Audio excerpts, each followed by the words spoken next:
Sunday evening അങ്ങനെ ഇരുന്നപ്പോൾ പൊന്നൂസിന് Gujarati food കഴിക്കാൻ ഒരാഗ്രഹം. പിന്നെ സമയം കളഞ്ഞില്ല, നേരെ ബിൻ മുഹമ്മദിലുള്ള ഗോകുൽ ഗുജറാത്തി റെസ്റ്റോറൻറ്റിലേക്ക് വിട്ടു. ഞങ്ങൾ ഇടയ്ക്കിടയ്ക്കൊക്കെ ഇങ്ങോട്ട് വരാറുണ്ട്. ഖത്തറിൽ ആദ്യം വന്ന് ഹോം സിക്നസ് അടിച്ചിരുന്ന എനിക്ക് ഒരു റിലാക്സേഷൻ കിട്ടിയ സ്ഥലമാണ്. കാക്ക ഞങ്ങളെ കണ്ടതും മെനു ആയിട്ട് ഓടി വന്നു. ഞങ്ങൾ സ്ഥിരം താലി ഓർഡർ ചെയ്തു. 25 റിയാലിന്റെ ഒരു അൺലിമിറ്റഡ് ഐറ്റമാണ്. എൻ്റെ ഫേവറേറ്റ് പാവ് ഭാജിയാണ്. കൂട്ടത്തിലൊരു ചായ ഓർഡർ ചെയ്തു. ഖത്തറിൽ പല ഷോപ്പിൽ പോയിട്ടുണ്ടെങ്കിലും ഇവിടെ ഒരു ടിപ്പിക്കൽ ഗുജറാത്തി ടേസ്റ്റാണ്.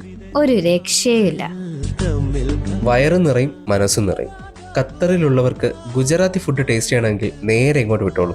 ഇതൊരു പ്രൊമോഷനൊന്നുമല്ല കേട്ടോ, ഞങ്ങൾ സ്ഥിരം വരാറുള്ളതാണ്.